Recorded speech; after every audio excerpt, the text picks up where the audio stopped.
बिस्मिल्लाहिर्रहमानिर्रहीम अस्सलाम वालेकुम फ्रेंड्स। ये है चने की दाल का हलवा। लेकिन ये शब बारात स्पेशल है और हमने शब बारात में ही बनाया, लेकिन टाइम नहीं था तो हम एडिट नहीं कर पाए। इसकी रेसिपी हम आपको अभी दे रहे हैं, यानी रमज़ान में। तो हमने ली थी आधा किलो चने की दाल। इसको चुन के वॉश करके हमने इसमें 1 लीटर फुल फैट मिल्क डाला है और उसके बाद फुल आँच पे हमने इसको प्रेशर कुकर में चढ़ा दिया है, जब तक ये अच्छे से गल ना जाए। अच्छा, इसके गलने की जो मतलब उससे लगाना पड़ेगा, क्योंकि ये आपके प्रेशर कुकर पर डिपेंड करता है। तो विसल्स कंप्लीट आ गई थी। उसके बाद हमने चेक किया, ये बहुत अच्छे से गल गया था। जब ये अच्छे से गल गया तो हमने ठंडा होने दिया और ठंडा होने के बाद इसे ग्राइंड करके इसका पेस्ट बना लिया। थोड़ा थोड़ा करके ग्राइंड किया, क्योंकि एक बार में पॉसिबल नहीं था। इसके बाद फिर हमने कढ़ाई चढ़ाई और उसमें हमने जो है देसी घी डाला। याद रखिए, अगर मज़े का मेरी तरह के स्टाइल का हलवा चाहते हैं ना, तो आपको इसमें दिल भर के देसी घी डालना होगा और बहुत मेहनत की भुनाई भी करनी होगी। तो देसी घी डाल के हमने थोड़ा सा चलाया, उसके बाद आँच को बिल्कुल बिल्कुल लो कर दिया और धीरे धीरे करके सारा हलवा उसमें, यानी कि सारा जो है वो पेस्ट डाल दिया। अब ये देखिए, ये है शक्कर। हमने ये आधा किलो चने के हलवे में 1 किलो शक्कर डाली है। 1 2 3 4 ग्लास, और ग्लास है 1 पाव का, ठीक है। अब आपका टेस्ट है कि आप कितना मीठा खाते हैं।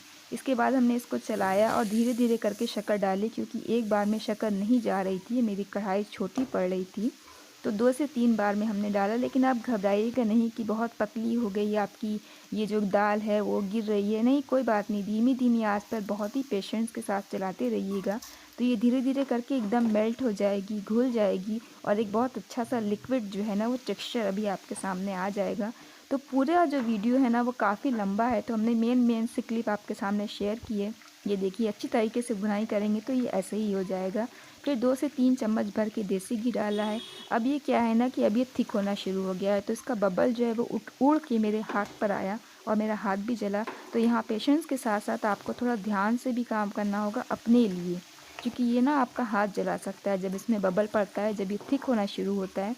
यहाँ हमने ऑरेंज कलर डाला और अब ये देख रहे हैं आप, इस बीच हमने 10 से 15 मिनट की भुनाई की है, जो आपको नहीं दिखा रहे हैं क्योंकि बहुत लंबी वीडियो हो जाएगी। तो अच्छे से भुनाई करने के बाद हमने फिर से इसमें 2 से 3 चम्मच जो है वो देसी घी डाला है और इसको इसमें अच्छे से मेल्ट किया है, तब तक जब तक कि ये दोबारा कढ़ाई की सरफेस को छोड़ने नहीं लगता। अब क्या करिएगा कि जिस श्रेणी में या जिस भी बड़े प्लेट में आपको इसमें फैला के कटिंग करनी है, उसमें देसी घी को ब्रश से या हाथों से, जैसे भी आपको कंफर्ट हो, आप उसमें फैला दीजिएगा। अब हमने फ्लेम को लो कर दिया है, लेकिन फिर से वही 2 से 3 बड़ा चम्मच देसी घी। आप देख रहे हैं ये वुड का स्पैचुला है, सॉरी वुड का चम्मच है, स्पून है, तो उस हिसाब से हम देसी घी डाल रहे हैं। बट ये सारा अब हमने जो है वो सीनी में फैला दिया है, लेकिन देसी घी हम ज़्यादा डाल रहे हैं। ये आपका टेस्ट है कि आप कितना डालते हैं, मगर याद रखिए कि चने का हलवा अगर आप बहुत टेस्टी खाना चाहते हैं तो आपको उसमें मन भर के देसी घी और मन से इसकी भुनाई करनी होगी। फिर से हमने बीच में जगह बनाई और फिर से देसी घी डाला, फिर से इसको इसके ऊपर फैलाया। कढ़ाई हमारी खाली हो गई है, ये डन है। थोड़ी देर के लिए छोड़ दिया कि ये सेट हो जाए और थोड़ा ठंडा हो जाए।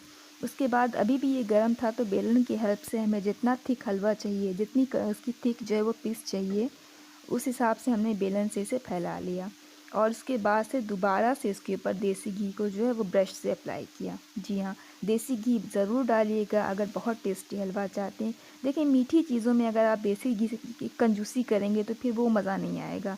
तो आपको मतलब बाज़ार से भी बेहतरीन आप इसको सूजी का हलवा, सॉरी, चने का हलवा कह सकते हैं, चने की बर्फ़ी कह सकते हैं।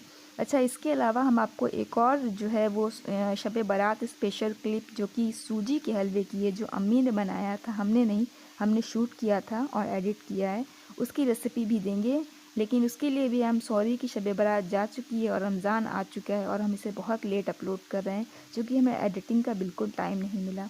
तो पूरी तरह से देसी घी ब्रश से या जैसे भी आप पूरे हलवे पे फैला दीजिए और कुछ मिनट के लिए छोड़ दीजिए।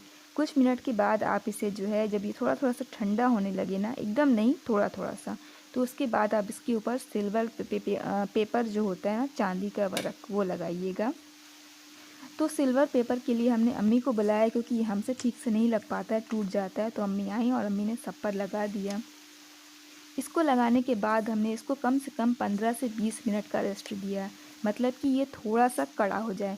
साइड से एक पतली सी स्लाइस निकाल दीजिएगा, इससे शेप अच्छा आता है।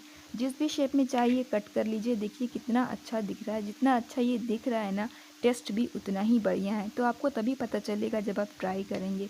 तो ज़रूर ट्राई कीजिए माय कुकिंग माय पैशन की तरह। होपफुली देखिए कितना सॉफ्ट है नहीं, और बहुत ही टेस्टी। तो होपफुली कि आप मेरी तरह स्टेप बाय स्टेप इसे फॉलो करके बनाएंगे तो आपका ये माय कुकिंग और माय पैशन से भी बेस्ट रेडी होगा।